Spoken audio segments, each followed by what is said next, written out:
दशहरे की पौराणिक कथा। हर साल आश्विन मास की दशमी तिथि को दशहरा का पर्व मनाया जाता है। लेकिन अधिकतर लोग जानते हैं कि रावण का वध के कारण दशहरा का पर्व मनाते हैं। लेकिन इसके साथ ही कई अन्य कारणों से विजयदशमी का पर्व मनाया जाता है। शारदीय नवरात्र समाप्त होते ही दशहरे का पर्व हर साल मनाया जाता है। हिंदू धर्म में दशहरा का पर्व बुराई पर अच्छाई की जीत के प्रतीक में मनाया जाता है।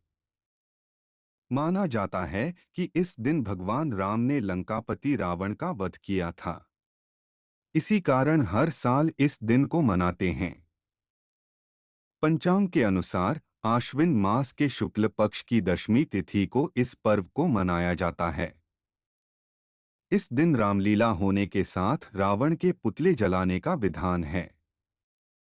लेकिन क्या आप जानते हैं कि श्री राम द्वारा रावण का वध ही नहीं बल्कि कई अन्य कारणों से भी दशहरा का पर्व मनाया जाता है। इस दिन को अधर्म पर धर्म की विजय के साथ असत्य पर सत्य की विजय के रूप में मनाते हैं। जानिए दशहरा मनाने के पीछे कौन कौन सी पौराणिक कथाएं प्रचलित है। दशहरा मनाने के पीछे कई पौराणिक कथाएं प्रचलित है, जिसमें से हम आपको 3 मुख्य कथाओं के बारे में बता रहे हैं। पहली कथा। भगवान राम ने किया था रावण का वध। वाल्मीकि रामायण के अनुसार भगवान राम ने आश्विन मास के शुक्ल पक्ष की प्रतिपदा तिथि से नवमी तिथि तक मां दुर्गा की उपासना की थी। इसके बाद दशमी तिथि को उन्होंने रावण का वध किया था।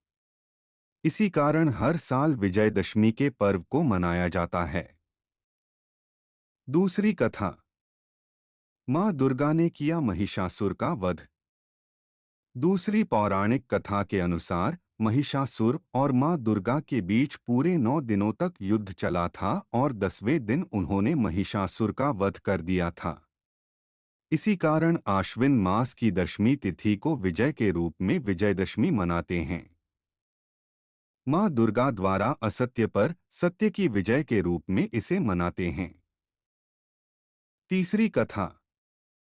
पांडवों की हुई थी जीत।